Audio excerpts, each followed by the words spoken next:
Retomando lo que vimos en la última clase, tenéis que pensar que cuando hablamos de la poesía de posguerra, en la literatura española tenemos que señalar una serie de etapas y también tenéis que tener en cuenta que paralelamente a esas etapas que yo voy a señalar y que tenéis aquí en este esquema muy desarrolladas, el día del examen no os pido tanta concreción en absoluto, como os decía, paralelamente a estas etapas que se desarrollan en la poesía en España, vamos a encontrarnos en el exilio con una poesía que van a seguir cultivando esos autores que tienen que salir de España hasta básicamente el año 1975, cuando los últimos exiliados que quedaban todavía del franquismo van a poder volver a España con la democracia, con el principio de la transición.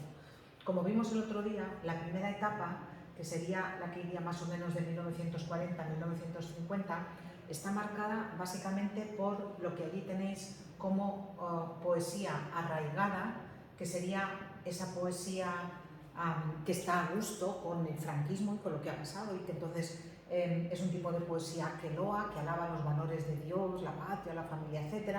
Pero lo más interesante de los años 40 es la poesía existencialista, y la poesía existencialista además va a tener una fecha muy significativa, que va a ser el año 1944, y en ese año dos autores del 27, de los que se quedan en España viviendo el exilio interior, van a publicar dos libros que van a servir de alguna manera de modelo y de pauta para los poetas que van a venir a continuación, que van a ver que se puede hacer otro tipo de poesía.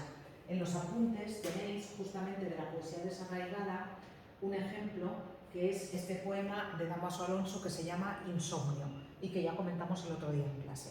En los años 50, lo que nos vamos a encontrar es una poesía básicamente social.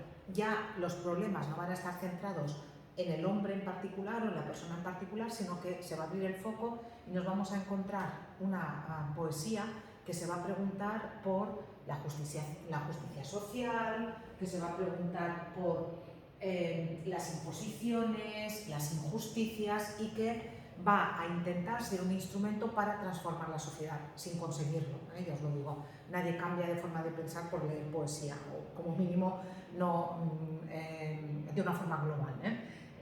Allí tendríamos como autores más destacados a Blas de Otero y a Gabriel Celaya. Y aquí también teníais un ejemplo, que es este poemilla muy cortito de Blas de Otero, que es Pido la paz y la palabra. ¿Qué va a ocurrir en la década de los 60?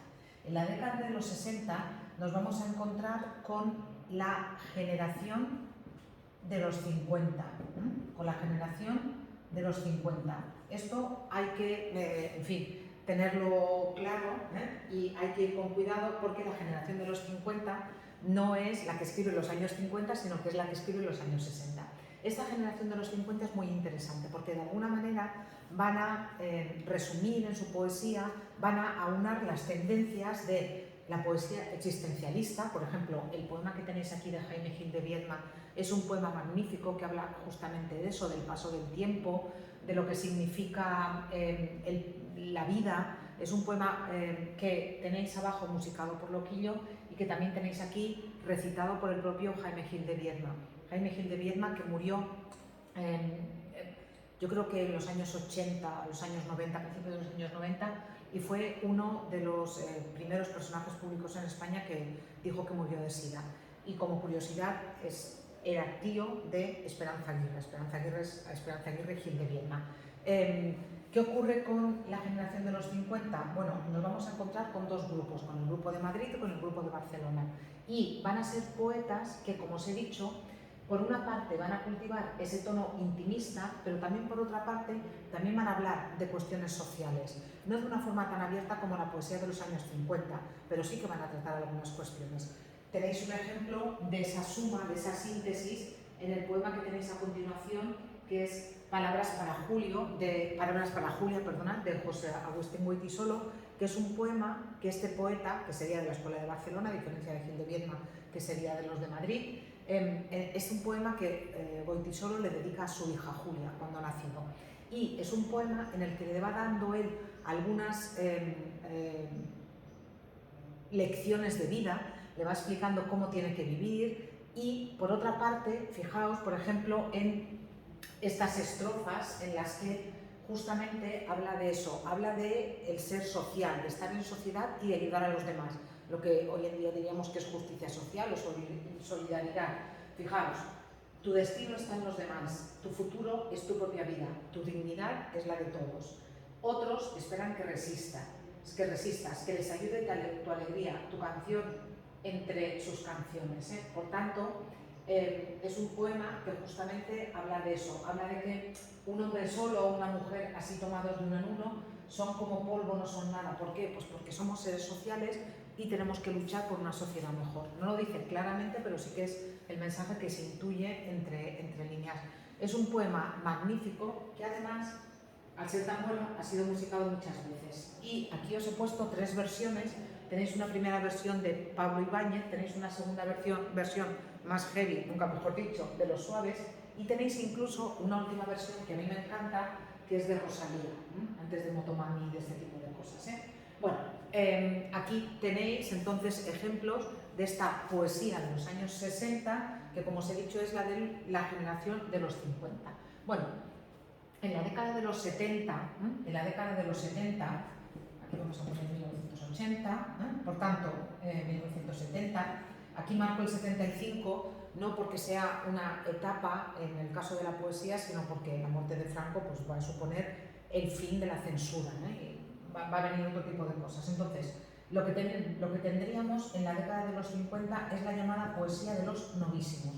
No os he puesto aquí ningún ejemplo, ni os he explicado nada de esta tendencia, porque es una tendencia que de alguna manera se vuelve, de alguna manera no, que es una tendencia muy complicada, porque en cierta forma lo que hace es que reivindica que la poesía es un género difícil y que por tanto es un género que tiene que ser para minorías. Y ya os digo, no os pongo ningún poema porque son especialmente difíciles. ¿Qué va a ocurrir después a partir de los años 80 hasta la actualidad? Bueno, desde los años 80 hasta la actualidad, hay multitud de tendencias. Es verdad que sigue habiendo un tipo de poesía muy difícil, muy culta, muy en la línea de la de los novísimos, pero por otra parte también nos vamos a encontrar con poesía, como por ejemplo la de Luis García Montero, la de Luis Alberto de Cuenca, de los que tenéis aquí ejemplos, que es un tipo de poesía fácil de entender, que es un tipo de poesía que vuelve otra vez a entroncar con los gustos de una parte importante del público. Y esto hoy en día, además, con diferentes manifestaciones a través de internet, gente que hace, en fin, géneros musicales que se tocan con la poesía, pues todavía hoy en día es más, está más acentuado. Por tanto, os recuerdo diferentes tendencias en la evolución de la poesía de posguerra. En los años 40 lo más interesante es la poesía existencialista, en los años 50 la poesía social, en los años 60 los poetas de la generación del 50 y después, a partir de 1980, pues esta variedad, pero ya veréis, por ejemplo, si leéis el poema este del desayuno o estos poemas de dedicatoria y desordenadamente, son poemillas que son muy fáciles de entender y que al final, al recurrir muchas veces a la lengua coloquial, reconectan otra vez con buena parte del público lector. No me voy a grabar ahora con la novela de posguerra porque ya tenéis el vídeo y voy a poner el enlace en el aula virtual, pero cuando hablamos de la novela de posguerra vais a ver que las etapas que tenéis aquí son muy similares. Aquí vais a encontraros con una primera etapa justamente de novela existencialista, una segunda etapa de novela social, después aquí una etapa de novela experimental y después ya de la transición nos vamos a encontrar con variedad de tendencias. En el vídeo que os voy a poner ahora en la aula virtual vais a encontraros con todo esto.